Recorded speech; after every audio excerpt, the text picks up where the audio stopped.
लोकसभा चुनाव से पहले सपा नेता शिवपाल सिंह यादव का बड़ा बयान सामने आया है। शिवपाल ने कहा कि कोई कुछ भी कर ले, लेकिन यादव मुस्लिम और पिछड़ा वर्ग सपा को छोड़कर नहीं जाएगा। उन्होंने कहा कि अभी कुछ वक्त पहले घोषी सीट पर 30 मंत्री और 2 डिप्टी सीएम लगे हुए थे, लेकिन सभी समाजवादी और सभी वर्ग एक हो गए। उसी तरह से बदायूं सीट पर भी होगा, क्योंकि भारतीय जनता पार्टी ने कोई विकास नहीं किया बल्कि प्रचार किया है।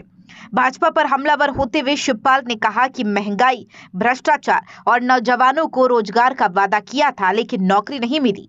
अभी जितनी भी भर्ती हो रही थी, पर्चा लीक हो गया, इसलिए इस सरकार में कोई भर्ती नहीं हुई है, बल्कि देश में कर्ज बढ़ चुका है।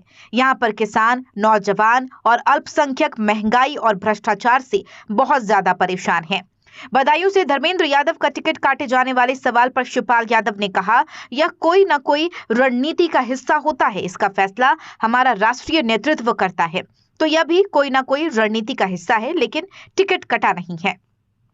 शिवपाल ने कहा, हमने कभी नहीं सोचा था कि हम सांसद का चुनाव लड़ेंगे, ना ही हमने कभी कहा था और ना ही हम यह चुनाव लड़ना चाहते थे, बल्कि हम चाहते थे कि लोकसभा चुनाव में कई सीटों पर लोगों के बीच में जाएं। अभी हम इस सीट से आए हैं, लेकिन यहां से जाने के बाद हम दूसरी सीट पर भी जाएंगे। हमें कई सीटों पर भारतीय जनता पार्टी को हराना है। मुलायम सिंह यादव का जिक्र करते हुए शिवपाल ने कहा, नेताजी गुन्नौर सीट से कई बार चुनाव लड़े और कई बार सांसद भी बने। जब गुन्नौर विधानसभा सीट से चुनाव लड़े तो करीब 1,83,000 वोट से वह चुनाव जीते थे। संभल से भी कई बार लोकसभा में गए। मैनपुरी और आजमगढ़ में भी चुनाव लड़कर जीते थे, तो यह सीट तो नेताजी के परिवार की सीट रही है। अब मुझे यहाँ पर भेजा गया है, तो यहाँ पर रिकॉर्ड तोड़ जीत होगी। 5 विधानसभा सीट पर समाजवादी पार्टी ही जीतेगी। शिवपाल ने कहा कि नाम के ऐलान के बाद मैं पहली बार बदायूं, सहसवान और अब गुन्नौर में पहुंचा हूं। माहौल देखकर साफ है कि सीट पर एक तरफा चुनाव होने जा रहा है।